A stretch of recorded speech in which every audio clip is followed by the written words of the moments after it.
औज़ुबिल्लाहि मिनश्शैतानिर्रजीम बिस्मिल्लाहिर्रहमानिर्रहीम। नहजुल बलागा कलिमात किसार कलिमात अमीरुल मोमिनीन अली इब्न अबी तालिब अलैहिस्सलाम।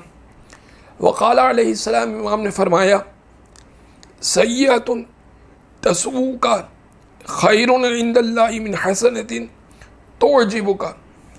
वो गुनाह जिसका तुम्हें रंज हो जाए, जिसका तुम्हें गम हो जाए, उस नेकी से बेहतर है जो तुम्हें खुद पसंद बना दे।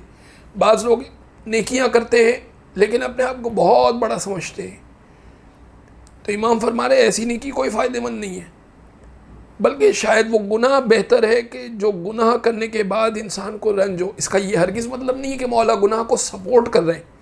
मौला ये कह रहे हैं गुनाह के बाद रंज हो जाना, गम हो जाना, ये ज़्यादा अच्छा है बनिस्बत उस नेकी के जो इंसान को ख़ुद पसंद बना दे। सल्लल्लाहु अलैहि मुहम्मद व अलैहि ताहिरीन।